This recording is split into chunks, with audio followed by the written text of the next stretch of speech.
Cerita dimulai dengan menampilkan seorang ibu-ibu. Di permukaan, dia tampak seperti seorang ibu rumah tangga paruh baya yang biasa saja. Namun, sebenarnya dia adalah Kaisar Langit, penguasa kehidupan dan kematian manusia. Di bawah komandonya ada 2 organisasi khusus yang menjalankan tugas masing-masing.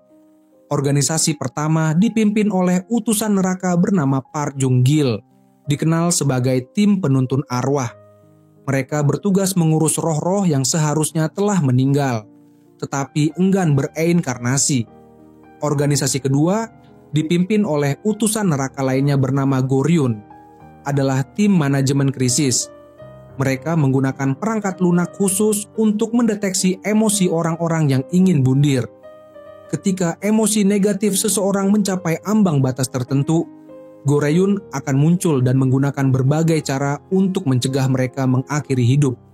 Namun, ketika rapat diadakan hari itu, Park Jung Gil yang tidak pernah akur dengan Goryun mengusulkan pembubaran tim manajemen krisis. Menurutnya, orang yang ingin meninggalkan keluarga dan bundir demi kepentingan pribadi adalah egois dan tidak layak untuk hidup. Ia juga merasa kehadiran tim tersebut tidak menurunkan angka bundir secara signifikan. Sebaliknya, Goryun berpendapat bahwa orang-orang ini adalah mereka yang terdesak hingga ke tepi jurang kehidupan. Sebenarnya mereka ingin hidup, tetapi kekurangan alasan untuk bertahan. Menurutnya, angka bundir tidak menurun karena timnya kekurangan tenaga, hanya terdiri dari dia dan asistennya, Lim. Saat perdebatan memanas, Kaisar Langit masuk ke ruangan dan menegaskan bahwa keberadaan tim manajemen krisis sangat penting bagi dunia manusia saat ini. Ia memutuskan tim tersebut tidak hanya harus tetap ada, tetapi juga diperbesar. Kaisar Langit kemudian memperkenalkan anggota baru untuk tim, seorang pria bernama Choi Jun Woong, yang berada dalam kondisi setengah manusia setengah roh karena kecelakaan. Beberapa hari sebelumnya, Jun Woong mencoba menyelamatkan seorang pria yang ingin bundir di tepi sungai. Goryun dan Lim yang kebetulan berada di tempat kejadian hendak membantu, tetapi malah menyaksikan Jun Woong jatuh ke sungai. Karena kejadian itu terjadi di bawah pengawasan utusan neraka, Goryun membawa rohnya ke Biro Pengelolaan Akhirat untuk diputuskan oleh Kaisar Langit. Setelah mengetahui bahwa Jun Woong mengalami kecelakaan saat mencoba menyelamatkan orang lain, Kaisar Langit memberinya 2 pilihan. Tetap dalam kondisi koma selama 3 tahun hingga sadar kembali, atau bekerja di Biro Pengelolaan Akhirat selama 6 bulan. Jika memilih opsi kedua, Kaisar Langit berjanji akan mengembalikan rohnya ke tubuh dan memberinya hadiah besar berupa perubahan nasib yang menjamin kesuksesan di dunia manusia. Meski tawaran itu terlihat sangat menguntungkan, Jun Woong dengan tegas menolaknya. Ia merasa bekerja di dunia akhirat, berurusan dengan makhluk-makhluk yang setengah manusia setengah roh setiap hari, akan sangat menyiksa. Daripada hidup seperti neraka setiap hari, Jun Woong berpikir lebih baik menikmati 3 tahun sebagai orang koma tanpa beban. Kaisar Langit melihat sikap Jun Woong yang tampak tidak ambisius, akhirnya memutuskan mengembalikan rohnya ke tubuh. Di rumah sakit, Jun Woong merasakan betapa hancurnya hati ibunya yang menangis pingsan di samping tubuhnya. Dia berusaha keras untuk bangun tetapi tidak bisa bergerak sama sekali. Melihat perjuangan itu, Kaisar Langit kembali memanggil rohnya. Untuk menghilangkan kekhawatiran ibunya, Jun Woong akhirnya setuju untuk tinggal dan bekerja di Biro Pengelolaan Akhirat.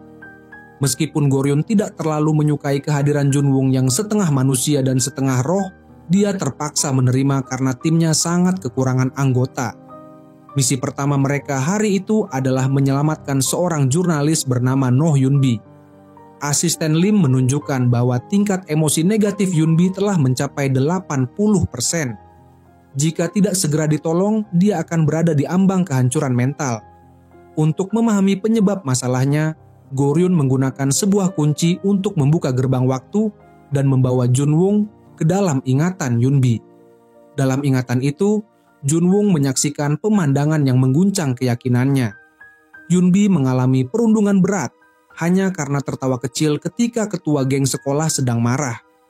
Tindakannya memicu serangan verbal yang memalukan, diikuti dengan ancaman dan kekerasan fisik. Ketua geng itu bahkan menuangkan isi tas Yunbi ke tubuhnya, mengejeknya dengan kalimat, "Hidupmu sepertinya sangat menyenangkan." Ya, meski Yunbi sudah meminta maaf, ketua geng itu tetap menendangnya dan memukulinya bersama anggota geng lainnya. Mereka kemudian memberlakukan aturan aneh. Setiap kali ketua geng mengklik pena, Yunbi harus tertawa terbahak-bahak tidak peduli apa yang sedang dia lakukan. Sejak saat itu, Yunbi hidup dalam mimpi buruk tanpa akhir. Dia tidak hanya dikucilkan oleh teman-teman sekelasnya, tetapi juga loker miliknya dipenuhi sampah dan pesan hinaan. Setiap kali pena diklik, Yunbi dipaksa tertawa, meskipun dalam hati dia menahan rasa sakit dan kehancuran. Namun, meskipun mematuhi semua perintah, perundungan itu tidak pernah berhenti. Jika ada hal kecil yang tidak memuaskan, dia akan diseret ke sudut dan dipukuli lagi. Bahkan ketika Yunbi memohon belas kasihan sambil tertawa paksa, para pelaku tidak pernah berhenti menyiksanya. Ironisnya, 10 tahun kemudian, pelaku utama perundungan di sekolah kini menjadi seorang seniman komik terkenal. Ia meraih popularitas besar berkat sebuah komik yang mengangkat tema menentang kekerasan di sekolah. Bahkan, ia diwawancarai oleh seorang jurnalis yang ternyata adalah Yunbi, korban perundungan masa lalu. Selama wawancara, pelaku dengan santai mengklik pena di tangannya. Suara itu langsung memicu kecemasan mendalam pada Yunbi, membuatnya merasa gelisah dan tidak nyaman. Ia beralasan pergi ke toilet lalu mengunci diri di dalam, bernapas dengan berat. Suara klik pena terus bergema di pikirannya, membuatnya merasa tersiksa hingga jatuh berlutut dan tertawa aneh tanpa kendali. Malam harinya saat Yunbi sedang menulis laporan, ia kembali teringat wawancara tersebut. Ia terguncang melihat sikap pura-pura pelaku yang berbicara tentang memberikan dukungan kepada korban perundungan. Kenangan kelam masa lalunya muncul lagi, tubuhnya bergetar hebat. Yunbi akhirnya menghubungi atasannya untuk menjelaskan situasi dan meminta agar dirinya digantikan oleh jurnalis lain. Namun, tanggapan yang ia terima begitu dingin. "Kamu sudah bukan anak kecil lagi," kata atasannya. "Itu hanya perselisihan kecil di masa lalu. Jangan hanya menyalahkan orang lain. Pernahkah kamu berpikir kenapa dia membulimu dulu?" Setelah panggilan itu, Yunbi merasa benar-benar putus asa. Ketika ia hendak pergi, pelaku tiba-tiba muncul di belakangnya. Rupanya, pelaku telah mengenali Yunbi sejak wawancara. Dengan nada mengejek, ia berkata, "Apa? Jangan bilang kamu masih memikirkan kejadian dulu." Yunbi gemetar dan berjongkok kesakitan, sementara pelaku terus mengungkit-ungkit kenangan buruk itu, sama seperti sikap guru wali kelas mereka di masa lalu. Dalam kekacauan itu, Yunbi secara tidak sengaja menjatuhkan tempat pena. Ia bergegas memungut pena yang berserakan, namun pelaku lebih cepat mengambil salah satunya. Sambil mengeklik pena itu, pelaku berkata, "Yunbi, dunia ini memang seperti ini. Baik di sekolah maupun di tempat kerja, orang seperti kamu yang bukan siapa-siapa tidak akan ada yang peduli. Jadi tertawalah lagi, Yunbi." Klik pena itu menjadi pemicu terakhir bagi Yunbi. Perasaannya memuncak, ia berlari keluar ruangan dan langsung menuju atap gedung perusahaan. Saat Yunbi hendak membuka pintu ke atap, tiba-tiba Junwung mengejarnya dari belakang. Ia menahan Yunbi dan berkata bahwa Yunbi adalah korban dan tidak seharusnya menghukum dirinya sendiri. Junwung berjanji akan membantunya. Namun, Yunbi menolak dengan getir. "Tidak perlu. Semua orang takut ikut terseret. Tidak ada yang mau membantuku, dulu atau sekarang. Tidak ada yang berubah." Setelah berkata demikian, Yunbi yang penuh emosi berlari ke atap. Di sana, Goryun dan manajer Lim sudah menunggunya. Goryun berbicara dengan dingin. "Jadi satu-satunya pilihanmu adalah melompat dan bundir. Apakah itu benar-benar solusi terbaik?" Yunbi terdiam sesaat, lalu Goryun melanjutkan, "Kalau iya, lakukanlah." Mendengar itu, Junwung mengira Goryun sudah gila dan hendak menghentikannya. Namun manajer Lim menariknya keluar. Sementara itu, Yunbi perlahan berjalan ke tepi atap, memanjat pagar pembatas dan berdiri di ujung gedung. Sambil menangis, ia berkata, "Kalian tidak tahu apa-apa. Kalian tidak pernah mengerti bagaimana aku bertahan selama bertahun-tahun." Kata-katanya terhenti saat kakinya terpeleset dan ia mulai terjatuh. Dalam sekejap, Gambaran hari pertama Yunbi bekerja melintas di pikirannya. Kebahagiaan berbincang dengan rekan kerja, momen-momen indah yang ia lalui. Penyesalan mulai muncul di hatinya. Di saat kritis itu, sepasang tangan tiba-tiba menangkapnya dan memeluknya erat. Suara lembut berbisik, "Hiduplah dengan baik." Setelah kembali ke lantai, Yunbi berdiri terpana. Goryun berkata, "Kamu tidak bersalah. Yang bersalah adalah mereka yang tanpa alasan menyakitimu." Ia melanjutkan, "Jangan pernah menghukum dirimu sendiri atas kesalahan orang lain. Satu-satunya cara menyelamatkan dirimu adalah dengan belajar untuk menyelamatkan dirimu sendiri." Setelah pengalaman mendebarkan ini, emosi Yunbi perlahan mulai stabil. Namun, perasaan negatifnya belum sepenuhnya hilang dan masih membayangi dirinya. Saat manajer Lim kebingungan, tiba-tiba Junwoo berlari keluar. Rupanya, ketika ia masuk ke dalam ingatan Yunbi, ia mengingat bahwa Yunbi sangat menyukai komedian Junha. Karena itu, ia membawa Junha ke hadapan Yunbi. Junha mulai menampilkan pertunjukan komedi stand-up di depannya. Tawa tulus Yunbi untuk pertama kalinya dalam bertahun-tahun akhirnya muncul. Setelah Junha pergi, Junwoo memberikan Yunbi pelukan penuh semangat. Tak lama kemudian, ponsel Yunbi menunjukkan perubahan. Kode merah di layar berubah menjadi hijau. Ini menandakan bahwa Yunbi telah sepenuhnya menghilangkan niat untuk bundir. Setelah menyelamatkan Yunbi, Goryun menemui pelaku perundungan yang pernah menyiksa Yunbi. Ia memaksanya meminta maaf kepada Yunbi. Awalnya, pelaku mencoba membela diri dan berkata bahwa ia tidak bersalah. Namun, Goryun segera menarik rambutnya, mencengkeram lehernya, dan membawanya kembali ke masa lalu. Pelaku dibuat merasakan bagaimana rasanya menjadi Yunbi yang diintimidasi. Tak hanya itu, Goryun juga membawanya ke atap dan memberinya pengalaman menyakitkan seperti yang dirasakan Yunbi saat mencoba bundir. Ketika pelaku akhirnya memohon ampun, Goryun mengembalikannya ke dunia nyata. Selanjutnya, Goryun mengungkapkan tindakan perundungan tersebut di televisi, membuat pelaku kehilangan nama baiknya dan menjadi bahan cemoohan masyarakat. Sementara itu, Yunbi mulai bangkit. Ia melepaskan semua kenangan pahit masa lalu dan bersiap menjalani hidup baru dengan penuh harapan.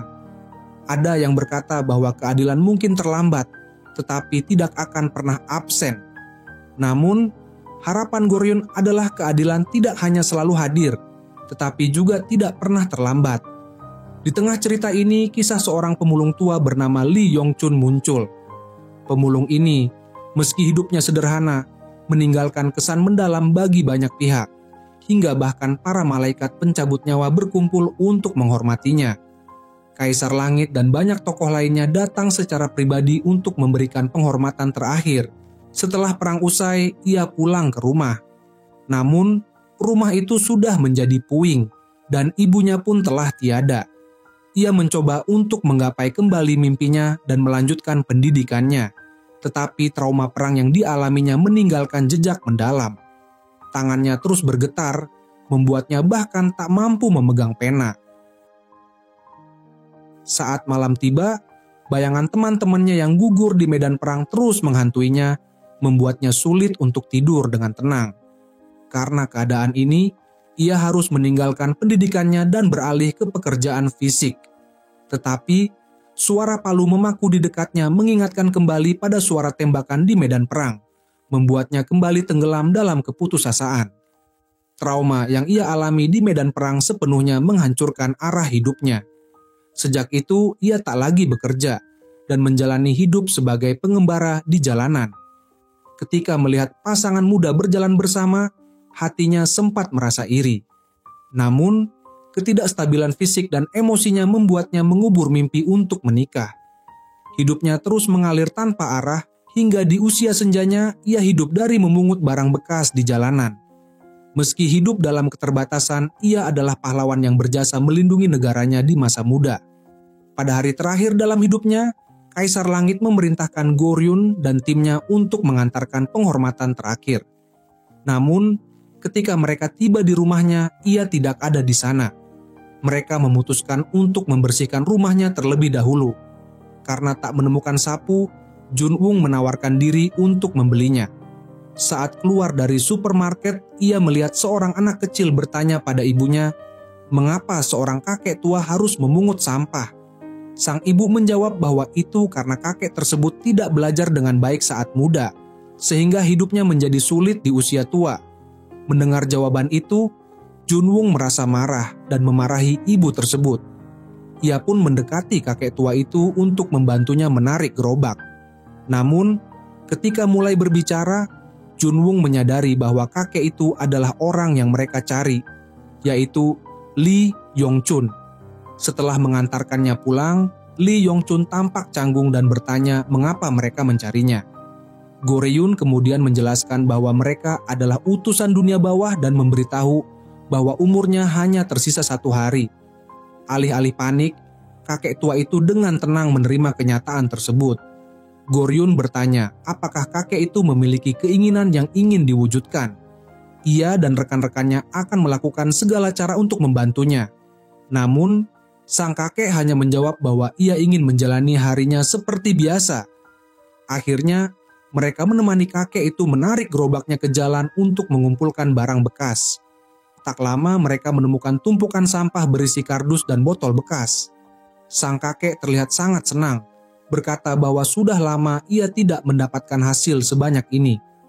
Mungkin karena ini hari terakhirku, aku jadi lebih beruntung, ujarnya sambil tersenyum. Mendengar itu, mereka segera membantu kakek mengangkat barang-barang tersebut ke atas gerobak. Mereka kemudian menuju tempat pengepul barang bekas langganan sang kakek. Pemilik tempat tersebut menyambut hangat dan ramah. Sang kakek mengatakan bahwa ia akan segera pergi dan meminta pemilik tempat itu menjaga dirinya baik-baik. Ketika ditanya kemana ia akan pindah, sang kakek hanya berkata sambil menatap Goryun dan timnya, "Jangan khawatir, aku akan pergi ke tempat yang baik." Pemilik tempat mulai menghitung barang yang dibawa dan memberikan sejumlah uang. Junwung merasa uangnya kurang, langsung bertanya apakah jumlahnya benar. Goryun juga ingin meminta pengepul itu menghitung ulang. Namun, sang kakek segera menghentikan mereka, menjelaskan bahwa ia memahami kesulitan yang dialami pemilik tempat tersebut, dan selama ini mereka selalu bekerja sama seperti itu. Ketika pemilik tempat hendak memberikan uang, kakek itu menolaknya. Ia malah mengeluarkan sapu tangan berisi tabungan kecilnya dan menyerahkannya kepada pemilik tempat. "Gunakan ini untuk membeli sesuatu yang enak untuk anak-anakmu," katanya. Pemilik tempat itu merasa berat untuk menerima, tetapi sang kakek berkata, "Jika orang tua memberimu uang, ucapkan terima kasih dan terima saja. Aku sudah lama ingin memberikannya, tetapi baru sekarang aku bisa." Sebagai balasan, pemilik tempat berjanji akan mengundang sang kakek untuk makan malam bersama. Mendengar itu, sang kakek tersenyum senang dan menyetujui ajakan tersebut. Saat kembali ke rumah, kakek itu duduk bersama Goryun dan timnya di dekat gazebo, menikmati pemandangan matahari terbenam. Ia merenungkan kehidupannya yang penuh liku-liku. Berulang kali ia mencoba untuk tidak mengingat masa lalu, tetapi pikirannya selalu kembali bertanya-tanya, "Jika aku tidak memilih untuk ikut perang waktu itu, apakah hidupku akan lebih mudah?" Ia memandang Junwung yang duduk di dekatnya, kemudian mengajak mereka untuk masuk ke rumah dan menikmati minuman bersama. Setelah itu, sang kakek kembali ke jalan, menatap malam yang sunyi. Goryun mengikutinya dan bertanya apa yang sedang ia pikirkan. Kakek itu mengatakan kepada Goryun bahwa ia sangat iri pada Junwung. Jika ia dilahirkan di zaman damai seperti sekarang, hidupnya pasti akan jauh lebih mudah. Ia tak perlu menjalani kehidupan yang begitu berat dan tak akan menua dengan rasa hampa. Merasa bahwa hidupnya tak memiliki arti. "Hidupku begitu kecil dan menyedihkan," ucapnya dengan penuh penyesalan. Mendengar kata-kata itu, Goryun tiba-tiba menjentikkan jarinya, membawa mereka berdua ke atas gedung tinggi. Dari sana mereka melihat kota yang gemerlap dengan cahaya lampu. Kakek itu tertegun, matanya dipenuhi kekaguman. Ia tak menyangka dunia telah berubah sedemikian besar. Goryun kemudian berkata kepadanya, "Jika bukan karena pilihanmu dulu, perjuanganmu, dan ribuan orang lain yang bersamamu, kota ini mungkin tidak akan ada. Pemandangan ini tidak akan terwujud. Orang-orang yang hidup di masa ini tak akan merasakan kedamaian seperti sekarang. Karena itu, hidupmu sama sekali tidak menyedihkan, apalagi tidak berarti. Tolong nikmati pemandangan ini. Inilah negeri yang telah kau lindungi, lanjut Goryun. Mendengar itu, mata kakek mulai memerah. Ia tersentuh oleh ucapan tersebut. Melihat gedung-gedung tinggi di luar jendela, ia akhirnya merasa damai dengan dirinya sendiri. Ketika kembali, Junwung datang dengan penuh semangat dan memberitahu sang kakek bahwa ia telah mempublikasikan kisah hidupnya di internet. Ia juga berhasil menemukan teman seperjuangan sang kakek, Dongchil, yang pernah diselamatkannya dulu. Cucu Dongchil bahkan telah mengirimkan pesan kepada sang kakek mengabarkan bahwa Dongchil kini hidup bahagia dan sangat berterima kasih atas jasanya. Mendengar kabar itu, sang kakek tersenyum bahagia. Beban yang selama ini menghantuinya kini sirna.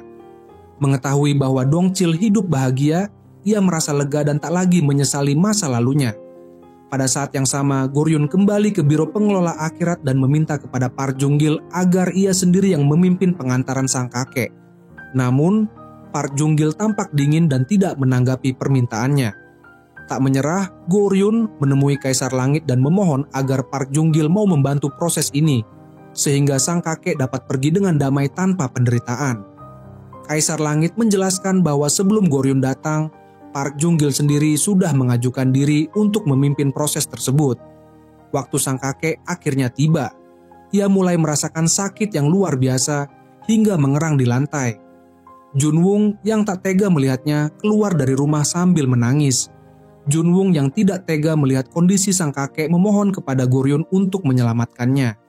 Namun, Goryun menjelaskan bahwa takdir sang kakek sudah ditentukan. Dan satu-satunya hal yang bisa mereka lakukan adalah memastikan ia pergi dengan damai. Tidak lama kemudian, anggota tim pengantar datang.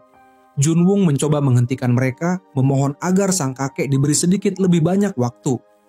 Di tengah situasi itu, Park Jung-gil tiba-tiba muncul bersama rombongan besar para malaikat berpakaian rapi. Bahkan Kaisar Langit juga datang bersama pengikutnya. Kaisar Langit masuk ke dalam rumah, mendekati kakek yang hampir kehilangan kesadaran. Sambil berdoa, ia menutup mata sang kakek, memastikan ia melewati perjalanan terakhirnya dengan tenang. Tak lama, roh sang kakek keluar dari tubuhnya dan berjalan keluar rumah. Di depan pintu, ia melihat banyak orang yang datang untuk mengantarnya pergi. Dengan penuh rasa terima kasih, sang kakek menghampiri Goryun dan berkata, "Aku telah lama menyesali keputusan yang kuambil pada hari itu. Namun, berjuang demi negara adalah keputusan terbaik dalam hidupku. Juga hal paling berharga yang pernah kulakukan. Bahkan jika aku kembali ke hari itu, aku tetap akan mengenakan seragam militerku." Setelah mengatakan itu, sang kakek memeluk Junwung yang menangis di sudut. Ia berkata lembut, "Jangan menangis. Aku akan pergi ke tempat yang lebih baik." Dengan langkah perlahan, ia berbalik dan berjalan menuju akhir yang damai, diiringi oleh para malaikat dan orang-orang yang menghormatinya. Di sisi lain, ada seorang gadis yang mengalami pergulatan batin. Meskipun tubuhnya kini kurus, setiap kali ia bercermin, ia selalu melihat bayangan dirinya yang dahulu, seberat 200 kg. Obsesi untuk terus menurunkan berat badan membuatnya kerap pergi ke toilet dan memuntahkan makanan yang baru saja ia makan, menggunakan jarinya untuk mengeluarkan semuanya. Semua ini bermula dari masa sekolahnya. Karena tubuhnya yang gemuk, ia sering menjadi bahan ejekan teman-temannya. Mereka memberinya julukan yang menghina, bahkan menyamakannya dengan seekor babi. Ketika berjalan di jalan, ia kerap menjadi bahan tertawaan, dan teman-temannya saling mengejek dengan menyebutnya sebagai pacar mereka. Dalam keputusasaan, gadis itu pernah mencoba mengakhiri hidupnya dengan gantung diri. Namun, berat badannya yang besar membuat kursi yang digunakannya patah sebelum ia berhasil melakukannya. Untuk menurunkan berat badannya, gadis itu mulai memuntahkan makanan menggunakan jarinya. Dari berat 200 kg, ia berhasil menurunkan berat badan hingga kurang dari 60 kg. Namun, trauma masa lalu tetap menghantuinya. Meski tubuhnya sudah berubah drastis, ia masih melihat bayangan dirinya yang gemuk setiap kali bercermin. Hal ini membuat pikiran untuk mengakhiri hidup kembali muncul. Kabar tersebut sampai ke telinga para malaikat dunia bawah. Namun, karena sistem arsip mereka diserang oleh peretas, hanya alamat tempat kerja gadis itu yang tertera di database. Tanpa pilihan lain, 3 malaikat itu pergi ke tempat kerja gadis tersebut dan menyamar sebagai pekerja paruh waktu. Setelah mengamati interaksi dengan rekan-rekan kerja, mereka mengidentifikasi gadis itu yang bernama Bora. Bora, meskipun kini kurus, tetap diperlakukan tidak adil di tempat kerjanya. Bosnya sering menyerangnya secara verbal, mengolok-olok bentuk tubuhnya dengan komentar seperti, "Kamu seperti babi, tidak bisa melakukan apa-apa selain makan." Pada suatu hari saat perusahaan mengadakan pameran, model yang dijadwalkan tampil mendadak membatalkan kehadirannya.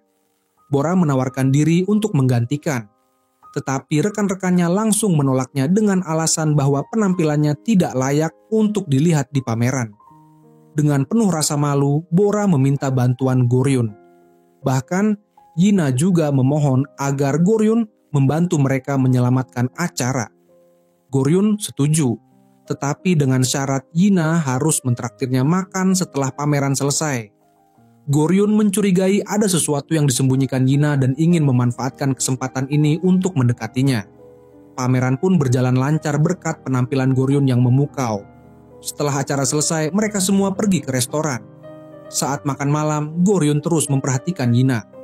Meskipun Yina terus memuji steak yang mereka makan, ia tidak pernah benar-benar memasukkan makanan ke mulutnya. Tidak lama setelah itu, Yina pergi ke toilet dengan alasan tertentu. Kecurigaan Goryun semakin kuat dan setelah kembali mereka memutuskan untuk memfokuskan perhatian mereka pada Yina. Kecintaan Bora terhadap makanan membuat mereka mengecualikan kemungkinan bahwa Bora sedang berjuang dengan masalah makan. Keesokan harinya di kantor, Bora membawa coklat untuk dibagikan dengan Yina. Ia menyarankan Yina untuk makan lebih banyak, mengatakan bahwa akhir-akhir ini Yina makan terlalu sedikit. Namun, Yina dalam kebingungannya melihat Bora sebagai bayangan dirinya di masa lalu. Dengan emosi yang memuncak, Yina melemparkan coklat yang diberikan Bora ke lantai dan berkata, "Bora, apa kamu tidak merasa malu dengan tubuhmu? Manajer saja selalu mengkritikmu. Apakah kamu tidak bisa berhenti makan?" Yina melanjutkan, "Kenapa kamu tidak bisa mengontrol dirimu sendiri? Apa yang salah denganmu?" Melihat reaksi Yina, rekan-rekan yang mengamati pun terkejut dan menyadari bahwa Yina telah bertindak tidak pantas. Yina pun segera meminta maaf kepada Bora, lalu pergi ke kafe untuk menenangkan diri. Namun, saat di sana, ia mendengar beberapa orang sedang membicarakan tubuhnya. Mereka mengolok-oloknya, berkata bahwa tubuhnya sangat menyebalkan dan tampak seperti bisa dipatahkan hanya dengan satu tendangan. "Aku tidak suka orang yang terlalu kurus," kata salah satu dari mereka. Yina mencoba menutup telinganya, tapi suara itu terus terdengar. Saat malam hari, perusahaan mengadakan makan malam bersama. Pemimpin mereka melihat Yina yang tidak makan dan tidak minum alkohol, lalu mulai mengomentari penampilannya lagi. "Begini kamu bisa jadi sekurus itu. Wanita yang terlalu kurus terlihat tidak beruntung," kata mereka. "Kamu lihat, Goryun punya tubuh yang sempurna," lanjut mereka. Yina hanya duduk diam, wajahnya kosong, tanpa mengucapkan sepatah kata pun. Rekan-rekan Yina yang melihat perubahan sikapnya mulai khawatir dan berusaha untuk memperhatikannya. Tetapi Yina mulai berhalusinasi lagi. Dia pasti takut jadi gemuk dan kembali seperti dulu, pikirnya. Dalam hatinya, ia mendengar bisikan lain, "Kamu bahkan lebih mengerikan sekarang setelah turun berat badan, kenapa tidak menambah sedikit berat badan?" Suara-suara itu terus menghantuinya. Tiba-tiba Yina berdiri dan berteriak meminta mereka untuk berhenti berbicara seperti itu, lalu berlari pergi. Melihat hal itu, Junwoo dan yang lainnya langsung mengejarnya. Sementara itu, Lim menyadari bahwa sistem telah diperbaiki dan melihat bahwa orang yang terdaftar untuk bundir adalah Yina. Emosinya sudah mencapai titik puncaknya. Segera mereka bergegas mencari Yina, yang ternyata sudah sampai di rumah. Yina membuka katup gas di rumahnya dan menangis, berniat mengakhiri hidupnya. Beruntung, Junwoo menemukannya dengan mengikuti jejak tasnya dan langsung masuk ke rumahnya. Dia segera mematikan katup gas dan membawa Yina ke rumah sakit. Setelah itu, Junwoo bertanya mengapa, meskipun sudah sangat kurus, Yina masih terus berusaha menurunkan berat badan. Yina pun akhirnya menceritakan kisah masa lalunya saat masih di sekolah. Bully dan ejekan dari teman-temannya di sekolah seperti duri tajam yang menancap dalam hati Yina. Ia berusaha keras untuk menurunkan berat badan, berharap bisa menghilangkan duri tersebut. Namun ia justru menemukan bahwa duri itu telah menempel erat pada dirinya. Tak peduli apakah ia gemuk atau kurus, selalu ada saja orang yang mengomentari dirinya, membuatnya merasa terjebak dalam kesendirian. Yina pun merasa tidak tahu lagi bagaimana cara untuk terus hidup. Melihat hal itu, Junwoo menemui Goryun dan meminta bantuannya untuk menyelamatkan Yina. Namun, Goryun berkata kali ini Junwoo lah yang harus berusaha sendiri.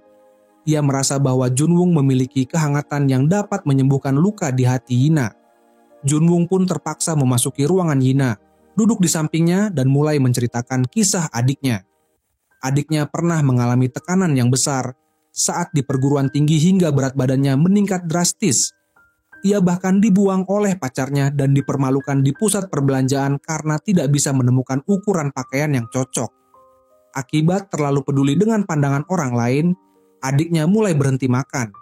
Hingga ibunya dengan sabar menasihatinya untuk tidak mengubah diri hanya untuk menyenangkan orang lain. Ibunya berkata, orang yang menilai seseorang hanya berdasarkan penampilan akan selalu mencari celah untuk mencela, tidak peduli seberapa sempurna kamu. Hidup itu untuk diri sendiri, bukan untuk orang lain. Aku sudah susah payah membesarkanmu agar kamu bisa menikmati hidupmu, bukan untuk terus mencari cara agar orang lain senang. Junwoo menjelaskan kepada Yina bahwa orang-orang yang menyakitinya seperti sebuah penjara yang mengurung dirinya di dalamnya. Namun, kunci penjara itu ada di tangannya sendiri. Jika ia bisa berdamai dengan dirinya, ia akan bisa membuka pintu penjara itu dan keluar. Mendengar kata-kata Junwoo, Yina merasa lega. Ia perlahan mendekati pintu dan dengan tangan sendiri membuka pintu penjara yang selama ini mengurung dirinya. Ia memilih untuk berdamai dengan dirinya yang dulu. Beberapa hari kemudian, Yina keluar dari rumah sakit. Ia mencari Bora dan dengan tulus meminta maaf atas kejadian beberapa hari yang lalu. Setelah itu, ia memotong sepotong kue dan meninggalkan dirinya yang dulu, memilih untuk mengakhiri perjuangan dengan mengejar penampilan luar yang tidak pernah bisa memuaskan semua orang. Karena semakin kita mengejar hal-hal luar, semakin mudah kita terperosok dalam penderitaan. Jika kamu terus-menerus peduli dengan pandangan orang lain, maka kamu akan menjadi budak mereka. Bahkan jika mereka meludah di kepalamu, kamu harus tersenyum dan mengucapkan terima kasih karena itu terasa manis. Daripada sampai pada titik itu, lebih baik berani melangkah keluar dan hidup sesuai dengan apa yang kamu sukai. Suatu hari, anjing peliharaan yang telah dijaga selama 13 tahun didiagnosis menderita kanker oleh dokter. Namun, karena usia yang sudah sangat tua, tidak ada yang berani melakukan operasi untuknya. Saat pemilik anjing itu pulang dan berusaha mencari pertolongan ke berbagai rumah sakit, anjing tersebut sepertinya bisa mengerti kata-kata pemiliknya. Untuk tidak membuat pemiliknya khawatir, anjing itu memutuskan untuk pergi dari rumah dan pergi ke tempat pertama kali ia bertemu dengan pemiliknya, berharap menunggu kematian dengan tenang. Tak lama setelah itu, petugas dunia bawah menerima sinyal. Karena ini adalah pertama kalinya mereka menangani kasus bundir pada hewan, sistem hanya menunjukkan lokasi tanpa informasi lebih lanjut. Beberapa petugas segera bergegas menuju lokasi tersebut. Ketika mereka sampai di pinggir jalan, Junwoo melihat seorang gadis berjalan menuju jalan raya, sementara sebuah mobil melaju kencang ke arahnya. Tanpa pikir panjang, Junwoo berlari dan melindungi gadis tersebut. Sementara Goryun dan Lim juga segera muncul dan berhasil menghentikan mobil itu.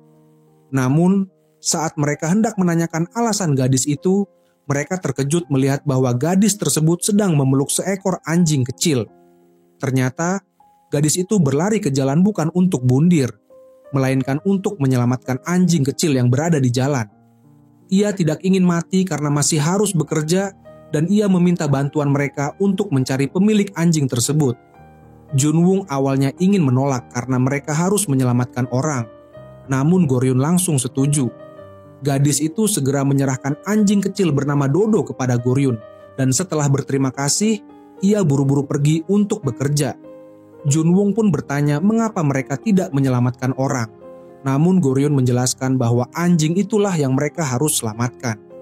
Junwoo pun kaget lalu memeriksa lokasi dengan ponselnya dan menemukan bahwa lokasi yang tertera di aplikasi sesuai dengan tempat Dodo berada. Semua orang pun terkejut karena ini adalah pertama kalinya mereka menghadapi kasus bundir pada hewan dan mereka tidak tahu harus mulai dari mana. Setelah berdiskusi, mereka memutuskan untuk mencari pemilik Dodo terlebih dahulu.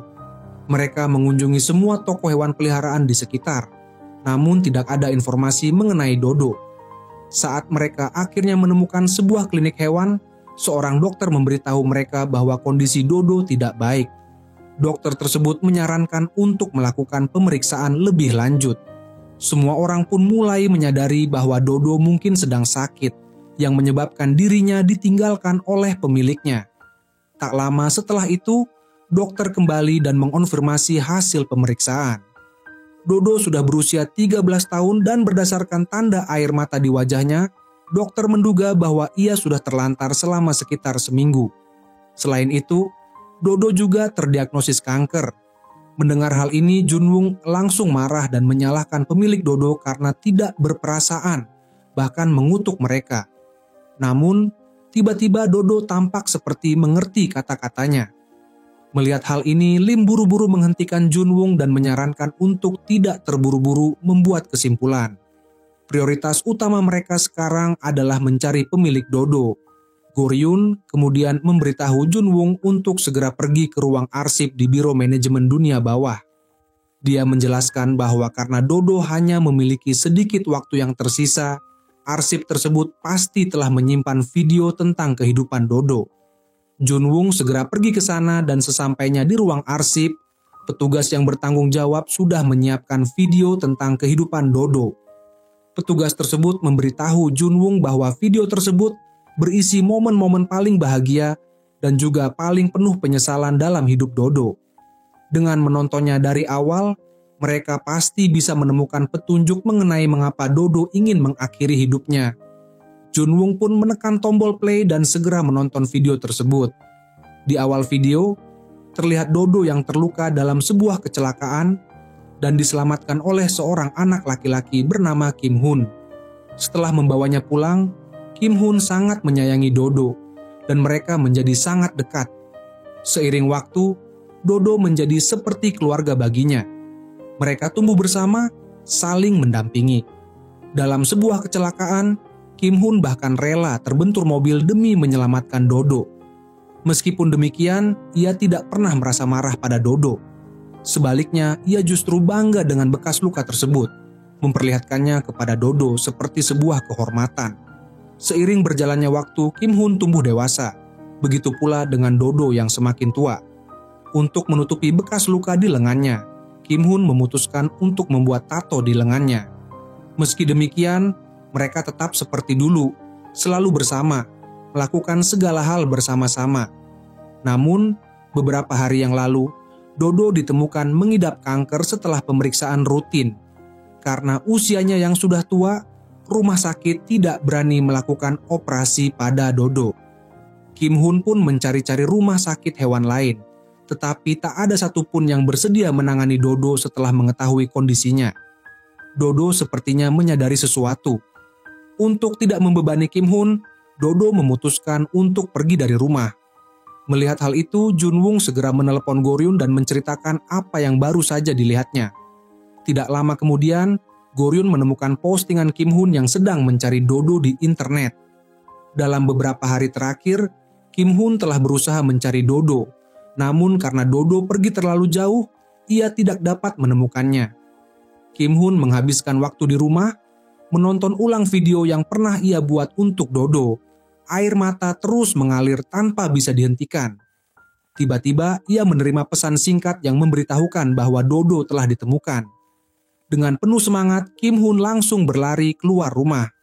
Sesampainya di sana, Goryun menjelaskan bahwa Dodo telah meninggalkan rumah karena merasa putus asa. Kim Hun terkejut mendengar hal ini. Namun, setelah mengingat kembali kata-katanya beberapa hari lalu saat meminta bantuan dan mengatakan bahwa ia tak akan bisa hidup jika melihat Dodo mati, ia akhirnya menyadari maksud baik Dodo. Meskipun Dodo bukan manusia, ia bisa merasakan emosi Kim Hun. Walaupun tak bisa berbicara, Dodo tahu betul apa yang ada di hati Kim Hun. Dodo hanya ingin melindungi orang yang paling dekat dengannya dengan cara yang paling sederhana, sebelum dirinya pergi untuk selamanya. Segera setelah itu, Goryun membawa Dodo ke hadapan Kim Hun. Ketika Dodo melihat Kim Hun, ia tampak ragu dan mundur, seakan takut dimarahi. Namun, Kim Hun segera menunduk dan berkata, "Jika tanpa kamu, aku akan sangat kesepian." Lalu ia melanjutkan, "Jadi Dodo, kamu harus menemani aku sampai akhir. Tetaplah di sisiku sampai saat terakhir ya." Mendengar kata-kata Kim Hun, Dodo langsung berlari mendekat dan menjilatnya dengan penuh kasih sayang.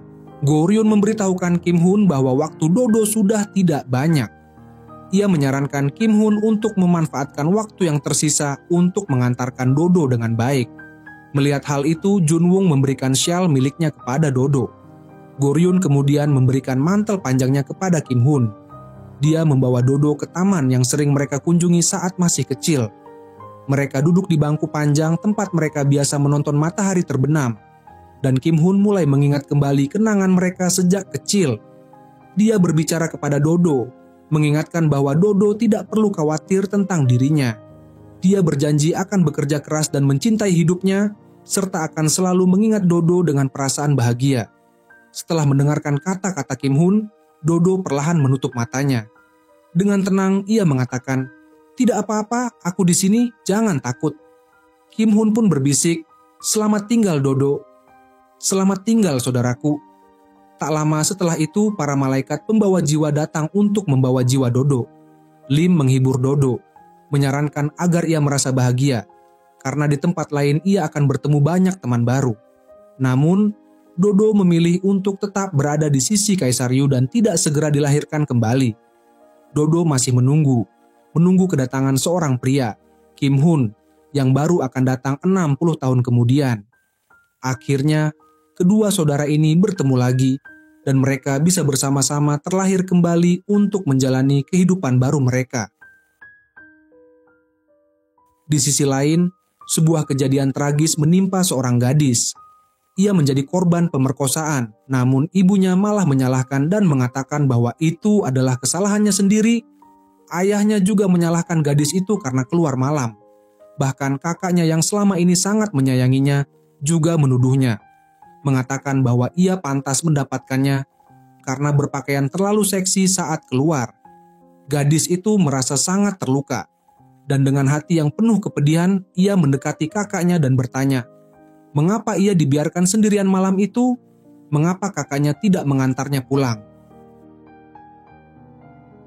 Beberapa hari sebelumnya, gadis itu baru saja selesai makan malam bersama teman-temannya, dan kebetulan melihat kakaknya makan di sebuah restoran.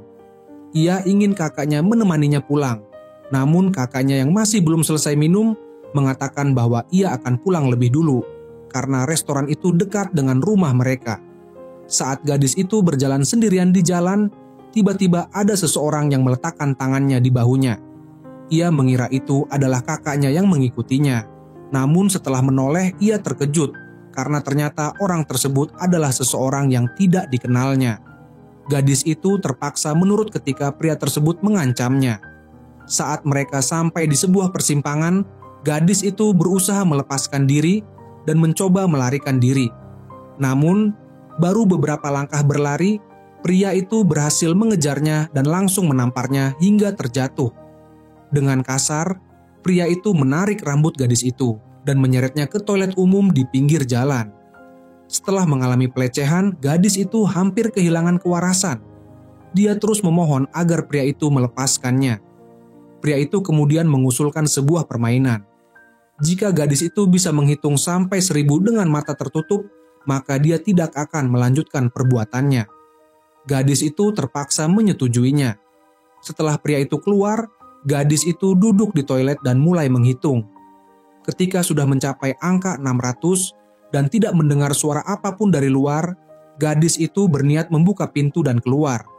Namun, begitu dia membuka pintu, dia terkejut karena pria itu masih berdiri di luar. "Kamu belum menghitung 1000, katanya. Dan sekali lagi gadis itu menjadi korban. Meskipun gadis itu berharap hukum akan memberikan keadilan, kenyataannya sangat berbeda. Setelah persidangan, pria tersebut yang berasal dari keluarga kaya dan berpengaruh serta seorang mahasiswa kedokteran yang pintar, berhasil menyuap hakim dan membalikan fakta. Akhirnya, dia hanya dijatuhi hukuman percobaan selama 2 tahun. Kakaknya yang tidak puas dengan keputusan tersebut, memutuskan untuk memprotes di depan sekolah pria itu dengan membawa plakat. Ketika gadis itu mengetahui hal tersebut, ia menemui kakaknya dan dengan marah bertanya apa yang sebenarnya diinginkan oleh kakaknya. Kakaknya mengatakan bahwa dia ingin membalas dendam untuknya, tetapi gadis itu malah membalas dengan pertanyaan, apakah kakaknya ingin seluruh dunia mengetahui bahwa dirinya telah diperkosa? Gadis itu bahkan menyalahkan kakaknya atas kejadian itu dan menyatakan bahwa kakaknya sama buruknya dengan pria tersebut. Kisah ini dengan cepat tersebar di dunia maya, namun komentar-komentar yang muncul tidak mengutuk pelaku kekerasan. Sebaliknya, banyak yang justru menyalahkan gadis tersebut. Mereka beralasan bahwa setelah melihat rekaman video, mereka bisa mengerti apa yang sebenarnya dipikirkan oleh pria itu. Beberapa orang bahkan mengklaim telah melihat gadis itu di jalanan, mencoba menutupi telinganya untuk menghindari suara-suara yang mengganggu. Namun, meskipun dia berusaha, suara-suara itu tetap mengganggu pikirannya. Keadaan yang tidak adil ini ditambah dengan ketidakpahaman keluarga dan hinaan dari orang-orang di sekitar, membuat gadis itu hampir putus asa. Dia mulai mempertimbangkan untuk mengakhiri hidupnya. Berita tentang niat gadis itu untuk bundir segera sampai ke penjaga neraka, yang juga menerima informasi bahwa kakaknya memiliki pikiran yang sama. Akhirnya, ketiganya terpaksa berpisah, masing-masing menempuh jalan yang berbeda. Goryun berusaha menyelamatkan gadis itu, namun setibanya di rumah sakit, dia menemukan bahwa gadis tersebut sudah tidak ada di sana. Dia segera menelepon Junwoong dan Lim, hanya untuk mengetahui bahwa kakak gadis itu juga tidak berada di depan sekolah. Pada saat yang sama, tingkat depresi gadis itu sudah mencapai angka 99. Ketiganya segera bergegas menuju rumah gadis tersebut, dan di sana mereka menemukan gadis itu sedang mempersiapkan diri untuk bundir. Goryun segera menenangkannya dan meminta Lim dan Junwoong untuk mencari kakak gadis itu. Lim bersama Junwoong menuju ke sebuah kompleks perumahan mewah. Junwoong bertanya apakah mereka bukan seharusnya mencari kakak gadis itu, namun Lim malah berkata, jika aku adalah kakaknya, aku pasti akan membunuh pria itu terlebih dahulu. Setelah berkata demikian, Lim langsung muncul di rumah pria pelaku kekerasan tersebut. Kau binatang, teriaknya. Orang sepertimu pantas dibunuh hidup-hidup. Pria itu, yang menyadari situasinya, segera mengeluarkan ponselnya untuk menghubungi polisi. Namun, Lim merebut ponsel tersebut dan menampar wajah pria itu. Pada saat yang sama, kakak gadis itu juga masuk ke dalam rumah, dan pria tersebut mengira Lim adalah rekannya. Dia langsung berteriak ingin melapor ke polisi. Saat kakak gadis itu hendak maju, Lim segera menghentikannya dan berkata bahwa dia yang akan menangani pelaku. Lim menjelaskan bahwa ibunya bundir setelah mengalami kekerasan, sehingga dia sangat membenci pria-pria seperti itu. Ketika Junwoong akhirnya tiba di tempat itu, pria pelaku kekerasan sudah hampir mati setelah dihajar habis-habisan oleh Lim. Junwoong mencoba untuk menghentikan tindakan tersebut, namun dia langsung didorong keluar oleh kakak gadis itu. Kakaknya mengatakan bahwa hari ini dia akan membunuh pria tersebut tanpa peduli apapun. Namun, Junwoong memberitahunya bahwa membunuh pria itu sudah tidak ada artinya lagi. Dia meminta kakak gadis itu untuk segera kembali dan menemukan adiknya. Menurut Junwoong, daripada balas dendam atau protes, hal yang lebih penting sekarang adalah mendampingi adiknya. Sementara itu, pelaku sudah berada dalam kondisi sekarat di dalam rumah. Ketika Lim hendak melanjutkan tindakannya, Junwoong dengan cepat berlari masuk dan mencoba menghentikannya. Goryun juga mengingatkan Lim bahwa tidak ada malaikat yang boleh campur tangan dalam urusan dunia manusia. Goryun menegaskan bahwa dia akan menangani pria itu. Meski pria itu masih berusaha menunjukkan ketegaran dengan berkata, kalian masih ingin berperan sebagai pembawa keadilan, begitu suka bermain sebagai pahlawan. Goryun tak terpengaruh dan langsung melanjutkan aksinya. Dia menendang pria tersebut dengan keras, memastikannya tidak akan bisa melarikan diri. Setelah itu, Goryun bertindak sebagai hakim, mengadili pria tersebut dan memutuskan hukumannya. Berdasarkan perhitungan sisa umur pria itu yang masih 60 tahun, Lim menjatuhkan hukuman 61 tahun penjara. Keputusan ini berhasil membawa keadilan bagi gadis tersebut. Namun, saat pria itu dibawa ke penjara, tiba-tiba seorang pria muncul di depan mobil pengawal. Ketika petugas penjara keluar untuk memeriksa, lampu mobil mulai berkedip-kedip, dan seorang pria seperti hantu masuk ke dalam mobil tersebut. Pria itu ternyata adalah Park Jung-gil, pemimpin kelompok ekstradisi. Park Jung-gil memberitahu pria itu bahwa dalam 10 menit ia akan mati karena serangan jantung. Meskipun dia tidak bisa mengubah umur pria tersebut, dia bisa mengubah cara pria itu mati. Setelah mengucapkan itu, Park Jung-gil dengan cepat mengarahkan pandangannya, dan api neraka menyala di dalam mobil. Pria itu pun panik dan menangis memohon untuk dihentikan. Namun Park Jung-gil dengan tegas berkata bahwa tubuh pria itu yang telah mengejar dan memaksa seorang wanita akan dimakan api neraka. Pria itu akan mati dengan sangat menyakitkan. Tidak lama kemudian, pria itu tenggelam dalam api neraka. Setelah memastikan bahwa semuanya selesai, Park Jung-gil berpaling dan berjalan dengan santai pergi. Di sisi lain, seorang wanita tua bernama Bok Hui yang selalu membantu dengan membawa payung untuk patung-patung di jalan saat hujan, kini mengingat kenangan lama. Beberapa puluh tahun lalu, dia memiliki teman dekat bernama Yuni. Mereka berdua sangat dekat, seperti saudara, selalu bersama. Namun, hari-hari yang tenang tidak berlangsung lama. Ayah Yuni jatuh sakit dan terbaring di tempat tidur. Untuk membantu temannya, Bok Hui mencarikan pekerjaan untuk Yuni melalui koran. Meskipun pekerjaan itu di pabrik Jepang, namun fasilitas dan gajinya cukup baik. Keesokan harinya, Yuni pun menaiki truk yang akan membawanya ke pabrik. Namun, belum lama mobil itu berjalan, seorang gadis yang berada di dalam truk merasakan ada yang tidak beres. Dia berteriak ingin turun dari kendaraan. Melihat hal ini, seorang tentara Jepang yang bertugas mengawasi mereka langsung menepuk mobil tersebut dan membuka palang, membiarkan gadis itu turun. Namun, ketika gadis itu mengucapkan terima kasih, tentara Jepang tersebut tiba-tiba menarik gadis itu dan mendorongnya ke tanah. Setelah menembak, tentara Jepang itu berbalik dan berkata kepada gadis-gadis lainnya di dalam truk, "Siapa yang ingin keluar bisa langsung bilang sekarang." Melihat hal itu, semua gadis-gadis itu ketakutan dan tidak berani bergerak. Tentara Jepang itu pun tersenyum licik.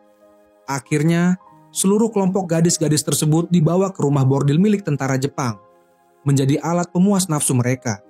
Di dinding, mereka memasang sebuah plakat untuk setiap gadis. Setiap kali ada yang mati karena penyiksaan, plakat tersebut akan dicopot. Jika ada gadis yang hamil, dokter tentara Jepang akan datang dan menyuntikkan obat penggugur kandungan.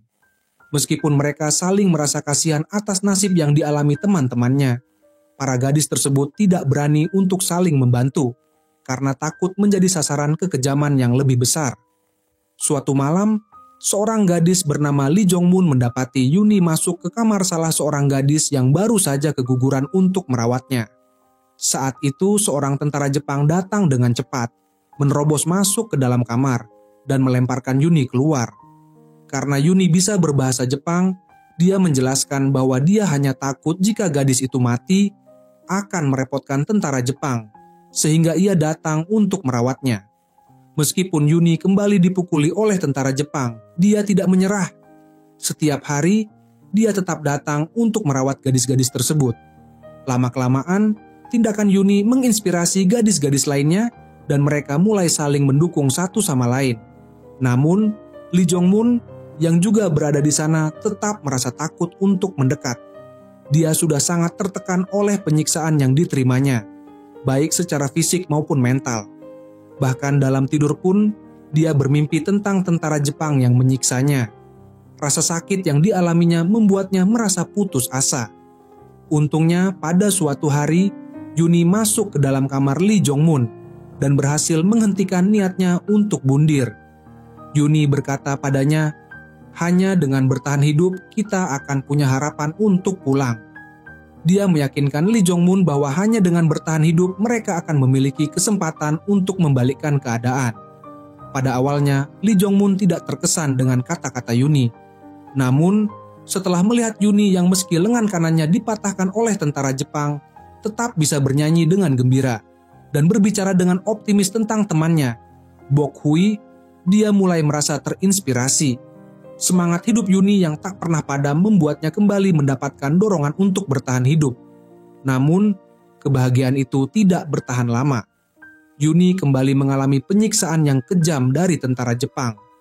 Mereka menggunakan pisau untuk menggores tubuhnya, dan Yuni menangis karena rasa sakit yang luar biasa. Lee Jong-mun dengan hati-hati merawat luka-luka Yuni, memeluknya, dan terus memberikan kenyamanan padanya. Pada suatu malam, Yuni mengetahui bahwa tentara Jepang berencana untuk mengganti markas mereka dan berniat membunuh mereka untuk menghapus bukti kejahatan. Pada malam itu, Yuni bersama Lee Jong-mun merencanakan untuk melarikan diri bersama teman-temannya. Mereka berlari, namun belum terlalu jauh, tentara Jepang mengejar mereka. Untuk memberi kesempatan agar teman-temannya bisa melarikan diri dengan aman, Yuni memutuskan untuk menarik perhatian tentara Jepang. Lee Jong-mun ingin ikut, namun Yuni meyakinkan bahwa dia bisa berbicara bahasa Jepang. Jadi jika tertangkap, dia hanya perlu berpura-pura tersesat untuk lolos. Yuni pun berlari keluar, dan tak lama kemudian seorang tentara Jepang mengejarnya. Yuni segera memberitahu bahwa dia tersesat, tetapi tentara Jepang tidak percaya dan memanggil rekan-rekannya. Ketika tentara Jepang mulai menyiksa Yuni, teman-temannya pun memanfaatkan kesempatan untuk melarikan diri. Namun, Yuni akhirnya dibunuh dengan kejam. Ketika Lee Jong-mun berhasil kembali ke kampung halamannya, dia menemukan bahwa orang tuanya telah lama menjadi korban kekejaman tentara Jepang.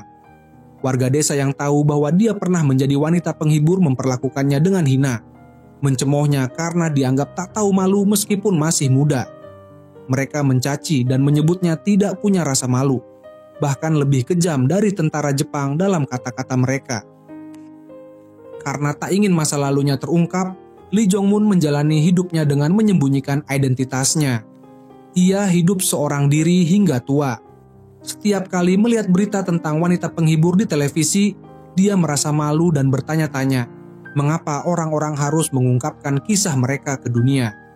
Meskipun demikian, ketika dia melihat berita di televisi yang menyuarakan permintaan maaf atas kejahatan yang dilakukan tentara Jepang, ia merasa ada harapan bagi orang-orang yang seperti dirinya. Ketika ribuan orang mulai menyuarakan dukungan mereka untuk para wanita penghibur, hati Lee Jong-mun akhirnya merasa lega. Dia segera memutuskan untuk mengungkapkan kejadian yang terjadi pada masa lalu. Sementara itu, Bok Hui yang selama ini tidak mengetahui apa yang terjadi, menemukan foto Yuni dalam dokumen sejarah yang disusun oleh cucunya. Setelah bertanya pada cucunya dan melihat informasi yang tersebar di internet, Bok Hui menyadari betapa mengerikan tindakan yang pernah dia lakukan di masa lalu. Tertimpa rasa bersalah, Bok Hui merasa tertekan. Setiap hari dia membersihkan patung gadis perdamaian di tepi jalan, dan dalam hatinya muncul keinginan untuk mengakhiri hidupnya. Karena itu, kelompok Goryeo khusus datang menemuinya dan membawanya ke rumah sakit, tempat Lee Jong-mun, yang kini sudah tua, terbaring di ranjang sakit. Lee Jong-mun menceritakan semua pengalamannya bersama Yuni kepada Bok Hui, dan mengatakan bahwa Yuni dulu pernah memberitahunya bahwa dia tidak pernah membenci Bok Hui. Jika mereka bertemu, Yuni akan memberi pelukan hangat dan mengatakan bahwa itu bukan salahnya. Tiba-tiba, seorang gadis datang ke rumah sakit bersama Jun Wung. Gadis itu bernama Jun Boyun yang ternyata adalah Yuni. Dia sekarang menjadi seorang malaikat penyerahan yang bekerja untuk Park Jung-gil. Ternyata waktu itu, setelah dibunuh oleh tentara Jepang, dia dan sekelompok orang yang meninggal dibawa oleh malaikat Jepang untuk dibawa ke Jepang. Namun, mereka berusaha melawan untuk kembali ke rumah, yang membuat malaikat Jepang mengangkat pisau untuk menyerang mereka. Pada saat itu, Park Jung-gil muncul dari hutan. dengan cepat mengalahkan malaikat Jepang dan menyelamatkan jiwa-jiwa yang terperangkap. Yuni pun menjadi penggemar berat Park Jung-gil dan bergabung dengan Badan Pengelolaan Alam lain. Setelah bertemu dengan Yuni, Bokhui menangis dan memeluk Yuni, meminta maaf atas peristiwa yang terjadi di masa lalu. Yuni pun, seperti yang dikatakan Lee Jong-mun, terus menghibur Bokhui, mengatakan bahwa dia tidak pernah membenci Bokhui. Ketika mereka masuk ke ruang rumah sakit, Lee Jong-mun awalnya tidak mengenali Yuni. Namun Yuni berkata, "Kakak Jong-mun, wajar kalau kakak tidak mengenali saya. Dulu wajah saya selalu bengkak setiap hari. Setelah saya menjadi malaikat, saya berubah menjadi sosok orang dewasa." Setelah mengatakan itu, Yuni membuka bajunya dan menunjukkan bekas luka yang ditorehkan dengan pisau oleh tentara Jepang saat itu. Dia menangis sambil menceritakan pengalamannya di masa lalu. Melihat itu, Lee Jong-mun pun tidak bisa menahan air matanya. 3 sahabat lama yang terpisah selama bertahun-tahun karena perang dan berbagai peristiwa akhirnya bisa berkumpul kembali pada hari itu. Kisah kemudian berlanjut ke seorang wanita yang menolak tawaran seorang pria untuk menikahinya dan menjadi istri kedua. Bukannya menerima, wanita itu malah menghina pria tersebut. Keesokan harinya, pria itu mengirim orang untuk datang ke rumah wanita tersebut. Ketika anak wanita itu pulang, dia bertemu dengan beberapa pria yang keluar dari rumah sambil berbicara kotor. Anak itu merasa sangat sedih karena sebelumnya dia sering mendengar dari anak-anak di desanya bahwa ibunya adalah seorang pelacur. Dia pun merasa sangat malu dan marah. Anak itu yang merasa telah dihina oleh ibunya langsung menghadap ibunya dan bertanya apakah benar bahwa selama dia pergi sekolah, ibunya mengundang pria-pria ke rumah mereka. Dia merasa sangat jijik dan malu dan menyalahkan ibunya karena membuat hidupnya penuh dengan ejekan dari orang lain. Ibunya mendengar semua tuduhan anaknya hanya bisa mengucapkan maaf sebelum akhirnya mengakhiri hidupnya dengan gantung diri di rumah. Beberapa tahun kemudian, anak itu tumbuh menjadi seorang pria yang terkenal di kota sebagai preman. Suatu hari, dia secara kebetulan kembali ke rumah lamanya. Ketika melihat kembali rumah itu, dia merasa emosional dan berniat untuk melihat-lihat. Namun, seorang tetangga yang mengenali dirinya muncul dan bertanya mengapa dia tidak pernah kembali. Anak itu menjelaskan bahwa itu karena ibunya. Tetapi tetangga tersebut justru menangis dan berkata bahwa siapapun boleh menyalahkan ibunya, tetapi dia tidak boleh. Tetangga itu kemudian menceritakan kebenaran tentang kejadian malam itu, bagaimana ibunya sebenarnya dipaksa oleh pria tersebut. Anak itu yang mendengar penjelasan itu merasa sangat terpukul dan menangis di depan rumahnya. Setelah berduka atas kematian ibunya, pria itu pertama kali mencari pria yang dulu menganiaya ibunya, lalu membunuhnya sebagai balas dendam. Selanjutnya, ia menemui 3 orang preman yang terlibat dalam kejadian tersebut. Ia mulai dengan mencekik salah satu dari mereka hingga tewas, lalu dengan cepat menghabisi preman kedua. Dalam pertarungan sengit dengan preman ketiga, ia berhasil membunuhnya dengan batu. Setelah membalas dendam, pria itu mulai merasa kehilangan arah dan terjerumus ke dalam kehidupan yang penuh kehampaan. Ia terus-menerus tenggelam dalam dunia khayalan di tempat perjudian hingga akhirnya mati. Tak lama setelah kematiannya, seorang malaikat dari neraka yang tak lain adalah Goryun datang untuk menjemput jiwanya. Dalam perjalanan menuju alam baka, Goryun merasa kesal melihat kondisi pria yang begitu rapuh. Lalu, Goryun menceritakan semua yang terjadi pada ibunya. Ternyata ibunya benar-benar seorang pelacur yang diusir dari rumah bordil setelah hamil akibat perkosaan. Saat pria itu lahir, ibunya merasa sangat benci dan tidak peduli padanya. Bahkan selama beberapa minggu pertama hidupnya, ibunya mengabaikannya.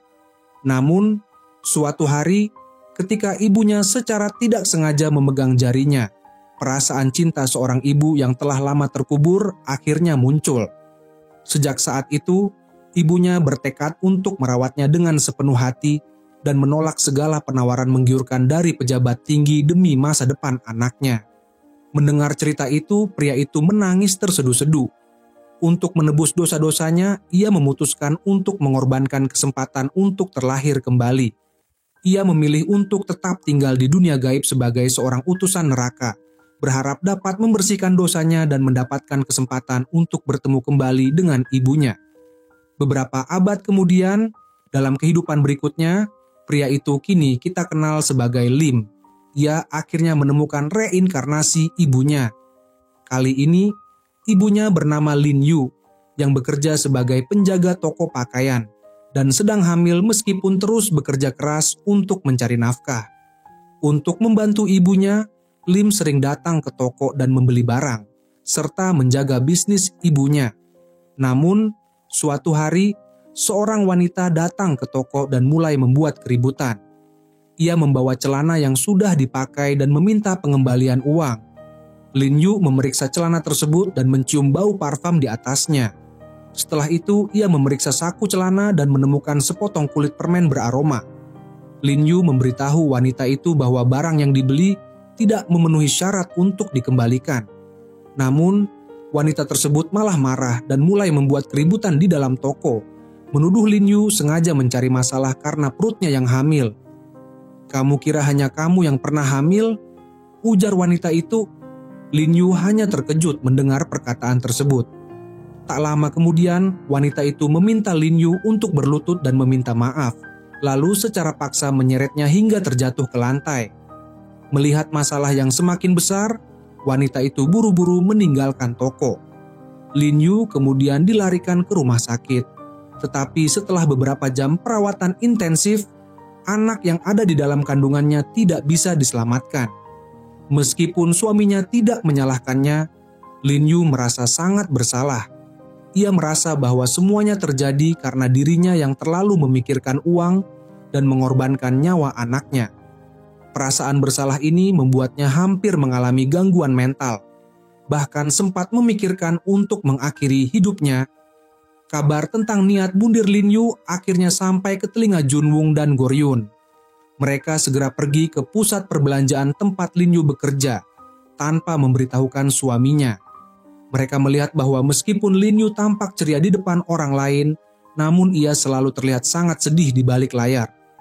Kondisi mentalnya sangat buruk, dengan tingkat depresi yang hampir mencapai 90%, yang membuatnya selalu berpikir untuk bundir. Saat itu, seorang pelanggan lama datang ke toko dan, tanpa mengetahui apa yang telah terjadi, mengira Lin Yu telah melahirkan. Wanita itu terus-menerus berbicara di telinga Lin Yu, tanpa memperhatikan wajah Lin Yu yang semakin pucat dan tampak cemas. Junwoo berniat untuk mengalihkan pembicaraan.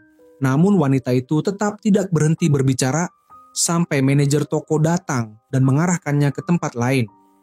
Keesokan harinya, wanita yang sama datang kembali dan menarik rambut Lin Yu, menjatuhkannya ke lantai. Ketika Junwoo hendak menegurnya, tiba-tiba muncul Kaisar Langit yang langsung menarik rambut wanita itu dan memberi pelajaran yang keras. Kaisar Langit memberitahu manajer bahwa ia akan membeli seluruh pakaian anak-anak di toko tersebut dan memerintahkan agar wanita itu segera diusir dari toko. Junwoo segera mendorong wanita itu keluar dan Kaisar Langit meminta Junwoo untuk mendonorkan semua pakaian yang baru dibelinya ke panti asuhan. Dia juga menasihati Junwoo dan Goryun untuk selalu menjaga Lin Yu dengan baik. Namun, setelah pulang kerja, Lin Yu tiba-tiba pingsan di depan pintu pusat perbelanjaan. Melihat hal itu, Junwoo dan Goryun segera membawanya pulang ke rumah. Karena khawatir akan kondisinya jika sendirian, mereka memutuskan untuk menunggu di ruang tamu hingga suami Lin Yu kembali. Saat itu, Junwoo tiba-tiba menyadari bahwa tingkat depresi Lin Yu menurun. Ia membuka pintu dan melihat Lin Yu sudah tertidur. Pada saat yang sama, Goryun menyadari bahwa ini pasti berhubungan dengan mimpi Lin Yu. Goryun segera menggunakan kekuatannya untuk memasuki mimpi Lin Yu. Dalam mimpi itu, Lin Yu melihat anaknya yang baru saja lahir. Saat itu, ia sedang mencoba memberi ASI kepada anaknya. Goryun segera menghampiri dan menariknya, memberitahunya bahwa ini hanya sebuah mimpi dan memintanya untuk segera terbangun. Ia memperingatkan bahwa jika Lin Yu terus terjebak dalam mimpi itu, ia tidak akan bisa keluar. Namun, Lin Yu tidak percaya dan menganggap Goryun sebagai orang gila. Ia malah memeluk anaknya dan kembali ke kamar. Junwoo kemudian melihat bahwa tingkat depresi Lin Yu kembali meningkat hingga mencapai 95%. dengan ekspresi wajah yang sangat menderita. Di sampingnya terdapat pil tidur yang baru saja ia konsumsi. Tak ada pilihan lain, Junwung segera memanggil ambulans dan menghubungi Lim untuk memberitahukan keadaan darurat tersebut. Begitu menerima kabar, Lim langsung masuk ke dalam mimpi Lin Yu. Ia mengatakan kepada Goryun bahwa ia ingin mencoba membujuknya secara pribadi. Namun, Goryun menjawab bahwa waktu sudah sangat terbatas. Jika mereka tidak segera membangunkan Lin Yu, ia akan selamanya terjebak dalam mimpi dan mati di sana. Goryun juga menyebutkan bahwa takdir Lin Yu dengan Little B akan terputus selamanya. Little B adalah nama anak yang diberikan pada bayi yang telah keguguran sebelumnya. Mendengar nama Little B, Lin Yu mulai sadar sedikit. Setelah memastikan dengan Goryun dan Lim, akhirnya ia menerima kenyataan bahwa ini semua hanyalah sebuah mimpi. Setelah menangis perpisahan dengan anaknya dalam mimpi, Lin Yu akhirnya terbangun di rumah sakit. Setelah keluar dari rumah sakit, Lin Yu bersama suaminya pergi ke pantai dan meletakkan sepatu yang telah dibeli untuk Little B di pasir. Mereka membiarkan air laut membawa sepatu itu menjauh, sehingga Lin Yu berhasil melepaskan beban emosional yang selama ini menghantuinya. Ketika mereka bersiap untuk meninggalkan pantai, Lim tiba-tiba muncul. Ia mengatakan kepada Lin Yu bahwa kali ini ia ingin bersikap egois. Kemudian ia menjentikan jarinya dan berhasil membangkitkan ingatan kehidupan sebelumnya Lin Yu, membuatnya mengingat segala sesuatu yang terjadi di masa lalu. Lin Yu teringat bahwa ia memiliki seorang anak laki-laki yang berkata, "Ibu, aku adalah anakmu." Dengan emosional, Ibu Lim mengusap air mata anaknya dan mengatakan bahwa penyesalan terbesar dalam hidupnya adalah tidak bisa melihat anaknya tumbuh dewasa. Sekarang, melihat anaknya menjadi begitu luar biasa, hati ibu merasa sangat terhibur. Lim menangis dan meminta maaf atas segala hal yang terjadi di masa lalu, mengatakan bahwa ia tidak pernah menyesali menjadi anaknya. Kedua orang tersebut saling berpelukan, menangis bersama. Sebelum pergi, Lim mengikatkan sebuah tali merah di tangan ibunya dan memberitahunya untuk tidak terlalu khawatir. Ia berjanji, meskipun dalam kehidupan ini ia tidak bisa dilahirkan kembali sebagai anaknya, ia akan terus mencari ibunya dalam kehidupan berikutnya, dan seterusnya.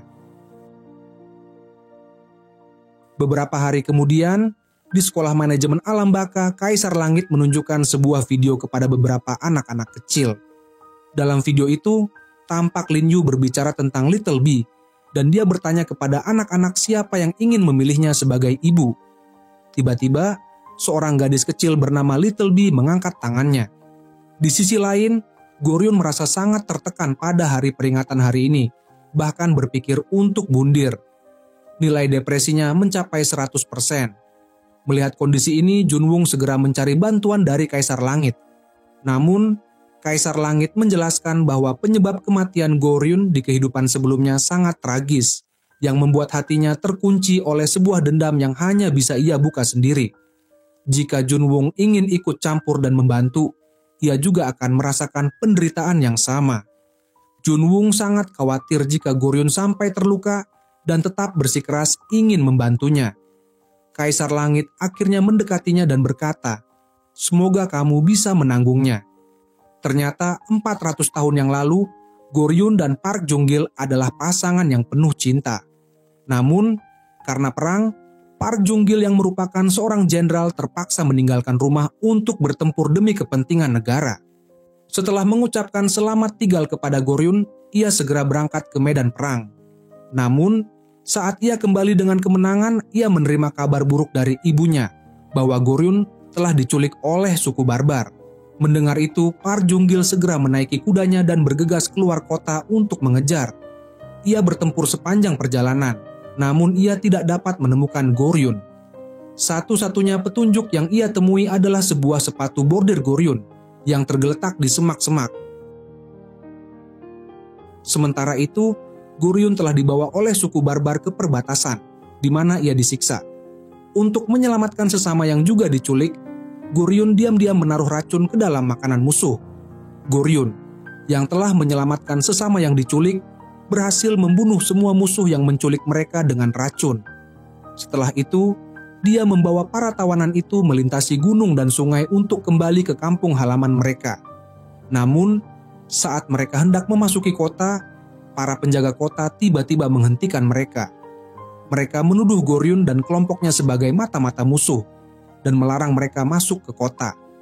Goryun berusaha menjelaskan, namun para penjaga itu langsung menarik pedang mereka dan mengancam akan membunuh mereka dengan serangan pedang jika mereka mencoba maju. Saat para penjaga hendak menyerang, sebuah anak panah datang dengan cepat. Park Jung-gil yang datang dari belakang mengancam para penjaga dengan tegas bahwa jika mereka menyentuh sehelai rambut pun dari mereka, dia akan memastikan mereka menyesal. Berkat kedatangan Park Jung-gil, semua orang akhirnya selamat. Namun, hidup mereka tidak berjalan seperti yang diharapkan Goryun. Setiap kali dia berjalan di jalan, warga kota terus-menerus mengkritiknya dan mencaci makinya, menyebutnya tidak tahu malu. Bahkan, ibu mertua Park Jung-gil terus-menerus mendesaknya untuk bercerai dengan Goryun, karena dia tidak ingin wanita yang kotor seperti Goryun merusak darah keluarga mereka. Meskipun Park Jung-gil selalu menolak dengan tegas dan menghajar warga yang berbicara buruk di jalan, beberapa bulan kemudian, Goryun hamil. Saat berjalan di jalan, dia kembali dihina oleh warga. Goryun mencoba untuk tidak peduli, namun mereka semakin keterlaluan. Mereka melemparkan batu ke tubuhnya dan terus-menerus melemparkan sampah ke arahnya. Saat pelayan melihat kejadian itu dan berusaha melindunginya, dia malah dibunuh oleh warga dengan batu. Park Jung-gil yang sangat marah ingin membalas dendam dan membunuh semua warga yang berbicara buruk. Namun, Goryun muncul dan mencegahnya. Dia tidak ingin Park Jung-gil membunuh orang-orang yang telah dilindunginya dengan susah payah. Park Jung-gil mengatakan bahwa jika dia harus menyelamatkan hidup seperti ini, dia lebih baik tidak menyelamatkannya. Akhirnya, dalam keputusasaan, Goryun memilih untuk mengakhiri hidupnya dengan pisau yang diberikan oleh ibu mertuanya, mengiris pergelangan tangannya. Ibu mertuanya kemudian memerintahkan pelayan untuk membuang tubuh Goryun ke padang gurun dan melarangnya untuk dimakamkan di makam keluarga. Setelah kematian istrinya, Park Jung-gil pulang ke rumah dan menemukan tubuh istrinya yang telah meninggal di depannya. Dia menangis terisak-isak, sangat merasa hancur. Ketika dia tiba di dunia bawah setelah kematiannya, Park Jung-gil memutuskan untuk menyembunyikan ingatan tentang kehidupannya yang lalu, berharap bisa menebus dosa-dosanya dengan membimbing arwah orang lain. Namun, Goryun, yang juga menjadi utusan dunia bawah, tidak bisa menghapus ingatannya karena dia mati bundir. Dia hanya bisa hidup dengan kenangan itu yang terus membebani dirinya. Pada suatu hari, saat berbicara dengan Park Jung-gil, seorang rekannya tanpa sengaja membocorkan perihal hubungan antara dirinya dan Goryun. Mendengar ini, Park Jung-gil segera menemui Kaisar Langit untuk mencari tahu apa yang sebenarnya terjadi antara dia dan Goryun di kehidupan sebelumnya. Namun, Kaisar Langit menolak untuk menjelaskan. Marah, Park Jung-gil kemudian pergi mencari Goryun untuk menanyakan hal tersebut. Namun, pada saat yang bersamaan, Goryun sedang berusaha menyelamatkan seorang gadis yang hendak bundir. Akibat gangguan dari Park Jung-gil, gadis tersebut malahan tertabrak mobil dan terluka parah, meskipun akhirnya selamat berkat bantuan dari Lim. Kecewa dan marah, Goryun pun membalas dendam dengan memukul semua orang yang telah menyakiti gadis tersebut, bahkan memutuskan kehidupan mantan pacar pria jahat yang terlibat. Karena tindakannya mengganggu keseimbangan dunia manusia, Raja Neraka mengirimkan seorang malaikat maut untuk menangkap Goryun dan membawanya ke neraka. Dalam keadaan genting ini, Junwung segera mencari Park Jung-gil untuk meminta bantuannya. Awalnya, Park Jung-gil enggan membantu. Tetapi setelah mendengar hubungan masa lalu antara dirinya dan Goryun, dia akhirnya pergi ke ruang arsip dan menemukan ingatan hidupnya yang lalu. Ketika malaikat itu hendak menangkap Goryun, Park Jung-gil muncul dan langsung mengambil tanggung jawab atas kesalahan Goryun.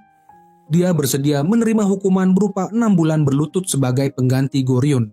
Goryun bertanya mengapa dia mau membantu, dan Park Jung-gil dengan keras kepala mengingkari bahwa itu karena dia telah mengingat kehidupan sebelumnya.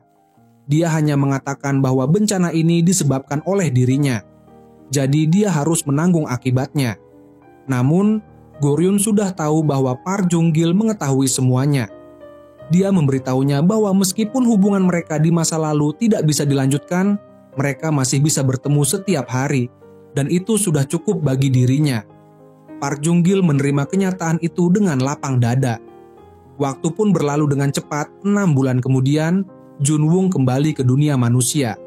Setelah berpamitan dengan Goryun dan Lim dengan perasaan berat, Junwoo akhirnya memutuskan untuk melupakan ingatannya tentang kehidupan di dunia bawah. Kemudian, dia terbangun dari tempat tidurnya, kembali ke dunia nyata. Sebagai bagian dari janji yang dibuat sebelumnya, Kaisar Langit memenuhi janjinya dan membantu Junwoo mendapatkan pekerjaan yang baik. Meskipun dia kehilangan ingatan tentang kehidupan sebelumnya, Junwoo merasa ada kekuatan misterius dalam dirinya yang membantunya memahami emosi negatif orang lain di sekitarnya. Suatu hari saat makan malam, Junwoo menyadari bahwa salah satu rekan kerjanya menunjukkan tanda-tanda keinginan untuk bundir. Dengan cepat dia mencegahnya di atap gedung. Pada saat yang sama, Lim dan Goryun datang melihat Junwoo yang sedang berusaha meyakinkan rekan kerjanya. Keduanya tersenyum dengan penuh pemahaman. Tak lama setelah itu, Park Jung-gil muncul. Setelah rekan kerjanya mereka pergi, Junwoo melihat ketiga orang itu dan bertanya siapa mereka sebenarnya. Goryun menjawab, "Saya adalah atasanmu yang dulu." Junwoo terkejut mendengar itu. Lim kemudian dengan santai menyarankan, "Karena masih kekurangan orang, bagaimana kalau Junwoo kembali bekerja lagi?" Namun, Goryun menjawab dengan serius, "Tunggu saja 50 tahun lagi." Lim kemudian mengoreksi, "Maksudnya 50 tahun 3 bulan. Junwoo tidak mengerti dan bertanya lebih lanjut, "Siapa kalian sebenarnya?" Dengan tegas mereka menjawab, "Kami adalah utusan neraka."